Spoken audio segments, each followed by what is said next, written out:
Alright, so it's time for a Platinums and Zhao game. And I want to take this game into a slightly different direction than usual voice check 1. I should just tell you my runes and masteries, of course, because you know you want to voice check 2. Attack damage red, attack damage crit, armor, yellow magic, blue scaling, and 921 0. Or, yeah, I think so. I want defensive this time and try to carry the team. I don't know if I took some armor pen red. Anyway, so here's what happened. I was in just playing my Platinum Games promotion, and then I saw Labreezy, a fellow YouTuber, and I was like, hey, it's Labreezy! Got in contact with him and got into Skype with him and then duo queued with him. And this game is a game that transpired from it, and thus brings on the important discussion. But first, look at this gank, or counter gank at least. Shirani comes in, I start stabbing the fuck out of her. Morgana dies, and then Shirani dies. But you should notice how I use my E. I don't use it to initiate the gank. I use it to catch back up to whoever the fuck is trying to wait and survive. So, yeah, Shirani dies, I get another double buff. All is well with the world. And in fact, the farm is kind of the same regardless. Anyways, I go back mid once again, because Syndra is just going to walk right in there. And this time I will start off with the E, look. But that's because I know Syndra has no flash, and thus this, or at least didn't use her fucking flash at the time, and I thought, her flash must have been burned. And it just kind of comes to the fact that she sucked at it, and we killed her. Used E, CC her, and then she gets chain CC'd. Anyways, as I was saying, the whole dual Q thing. It's always an interesting topic. Like, a lot of dual Qs get a lot of hate, and I certainly don't like dual Qing either. Normally, you see me solo queue for most of the time. But this time I thought, oh, hey, it'd be amusing. Two YouTubers who randomly walked into each other into a Platinum game, or not walked into each other, were selected into a group together to play together while they were both streaming, and all their fans will be all sorts of weird about it. So I decided to play with him, and then we just dominated. Look at the very beginning. We have all this cohesiveness. We're talking about tactics. Both of us like to win. We don't like to lose. And therefore, we try hard. And we kind of take advantage of this whole communicating thing to a fucking, this fucking masterpiece kind of thing. You'll notice throughout the course of the game, we don't cross our CCs. It's like trying to take a piss in the same toilet, and you don't cross the streams because it need the splashback. But we've got a lot of communication. We're saying, oh, I'm going bottom, going here. I'll be here at this moment. I'm building this. You support me with your black shield or whatever. We've got that going on. But I've seen dual queue teammates who are actually a detriment to each other, and then they take it on to the rest of the team. Like one player has a problem with another player, and even though, better to explain this.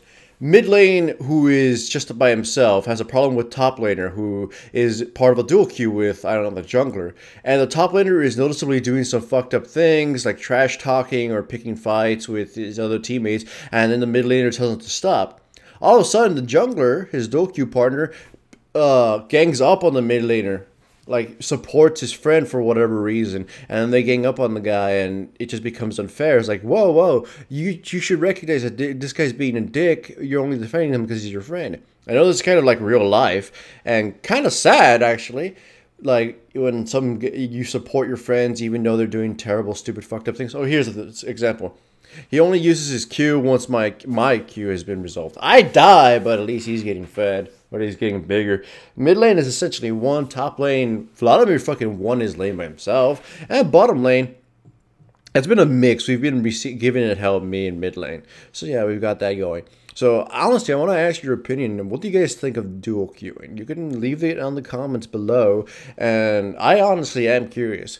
Because I don't know if it's worth exploring into it as a topic and talking to other fellow YouTubers or higher level players. Hey, what's your opinion about dual queue? Because I can tell you right now, though, that some of them expressed incredible hatred for dual queuing. As you can see, we snowballed the shit out of it early and pretty much have gained absolute map control. I mean, the enemy team did do some stupid things and help us out that way, but the whole communication thing really helped out. And it's been the same thing before, where I dual queue with somebody and we worked so well together that we slaughtered the enemy team, or at least their lane and the jungle. Like, we'll say, hey, I'm going to go steal the blue, support me, or stand here, or keep this guy away, or whatever. I can, do some strategy talk about that kind of stuff.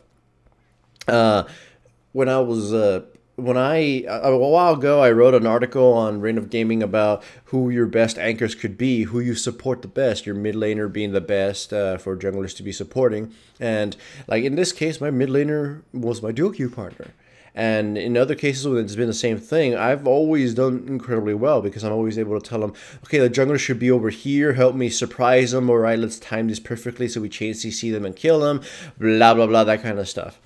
So, dual queuing obviously gives you an advantage only if you actually use the fucking advantage and or know how to. I mean, if you dual queue with somebody else and you don't fucking actually talk to each other or whatever, then you're not actually getting the communication. You're just guaranteeing that one person in your team will be somebody you know. Hell, if you don't even know that person, like you just dual queue with some random boob on your your friends list and you're not even talking to them, they might as well be a fucking complete stranger. So dual queue's effectiveness is only there if you're able to take advantage of, if you're actually communicating, if you know the person, if you've actually played with the person before. So, like on the one hand, dual queuing allows you to play with partners even if you both suck or something, or whatever, and it may not actually give you any advantage except comfort. On the other hand, it will give your team a massive advantage, or the team a massive disadvantage, and just flat out make the game uncomfortable because you got two douche nozzles being dicks to everybody. It's just kind of completely in the air. But at the same time, it's like, should that be allowed? Should you be allowed to dual queue? Like, it should dual queuing be allowed. I mean, I've seen abuse cases of it where one player, I mean everybody's seen it, when one player is higher level than the other one, and then they just kind of screw up how champion select works, how the matchmaking works. I've even seen, believe it or not, one player who had two Smurf accounts. Well, actually, main account and a Smurf, who would play on their main and then have their friend play on their Smurf. And the reasoning for this was completely stupid. They wanted to convince people that their Smurf wasn't theirs. So, I don't know why they would want to or care to do that. But at the same time, they also wanted to get to their both accounts to diamond so they wouldn't quicker than usual. It's like, this is a kind of a weird way to go about it. Lazy too, and pretty fucked up. And in a sense, later on came the bigger reveal. Look, I truly am diamond, and I got this account quickly or something. I don't know. It's just weird. But I've seen that kind of abuse case where a person plays with themselves, and not in the way that requires you to know per good websites or anything. Anyways, I know I've been commentating the game, but it's pretty fucking straightforward. We're kind of slaughtering them. The dual queuing worked out a lot, as you can see. I only died like once so far, and my teammates black shielding me when we need to. You saw some awesome crap going down. Also, Vladimir popped out of nowhere, and when nobody even noticed it, that's why everyone's like, "What the fuck?" He kind of just sprang from the earth and then just murdered the enemy team. But with that said, like, dual queuing kind of played a big part, I think, because I wouldn't have been confident in ganking mid without as much as I did, without knowing I had a teammate who could land his fucking Qs as Morgana. I've been disappointed by a lot of teammates before, like random strangers. So dual queuing definitely gives me a sense of security and allows me to be braver and make more plays. I will invade more. I will do some ridiculous ganks and whatnot because I have at least one person to trust. So I'm wondering if dual queue is should just be there just to make people like me be a little bit more comfortable when I play.